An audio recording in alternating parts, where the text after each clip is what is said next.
మంత్రివర్గ విస్తరణపై టీ కాంగ్రెస్ పెద్దలు ఏం ఆలోచిస్తున్నారు? ఇద్దరు ముగ్గురు మంత్రులను పక్కన పెడితే అన్ని సమీకరణలు కుదురుతాయని భావిస్తున్నారా? విస్తరణ రేసులో ఎవరున్నారు? అధిష్టానం ముందున్న అవకాశాలేంటి?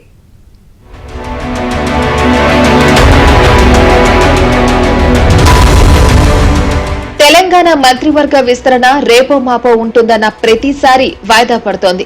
దీంతో మంత్రివర్గ విస్తరణపై ఏం చేద్దామనే అంశంపై ఇటీవల ప్రభుత్వ పెద్దలు, పార్టీ పెద్దలు కలిసి చర్చించినట్లు సమాచారం. మంత్రివర్గ విస్తరణ కోసం సామాజిక సమీకరణలు కుదిరితే ఉమ్మడి జిల్లాల ప్రాతినిధ్యం కుదరడం లేదు.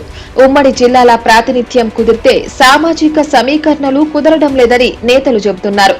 మరోవైపు గత ఎన్నికల ముందు పలువురు నేతలకు ఏఐసీసీ నేతలు మాట ఇవ్వడంతో ఆ అంశం సైతం ఇప్పుడు కాంగ్రెస్ పెద్దలకు తలనొప్పిగా మారింది. ప్రభుత్వం ఏర్పడగానే పూర్తి మంత్రివర్గాన్ని ఏర్పాటు చేసి 2 ఏళ్ల తర్వాత మార్పులు చేర్పులు చేసినా ఎలాంటి ఇబ్బంది ఉండకపోయేదని కాంగ్రెస్ అంతర్గత సమావేశంలో నేతలు అభిప్రాయపడుతున్నట్టు తెలుస్తోంది. సామాజిక సమీకరణలు, ఉమ్మడి జిల్లాల ప్రాతినిధ్యం, ఏఐసీసీ పెద్దల హామీలు కుదరాలంటే మంత్రివర్గం నుంచి పలువురిని తీసేసి కొత్త వారికి ఇవ్వడం మినహా మరో అవకాశం లేదని జోరుగా చర్చ జరుగుతోంది.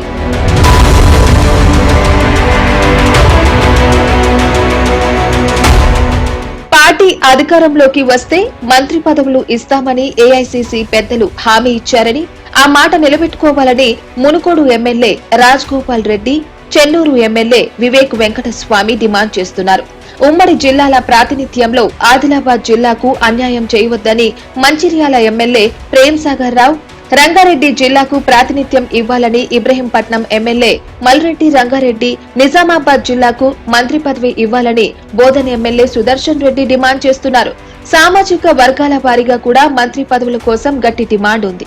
యాదవ సామాజిక వర్గానికి మంత్రి పదవి ఇవ్వాలని, మున్నూరు కాపు సామాజిక వర్గానికి మంత్రి పదవి కేటాయించాలని, మాదిగ సామాజిక వర్గానికి కేబినెట్ లో చోటు ఇవ్వాలని ఆయా సామాజిక వర్గాల ఎమ్మెల్యేలు, ఆయా కుల సంఘాల నుంచి డిమాండ్లు వస్తున్నాయి.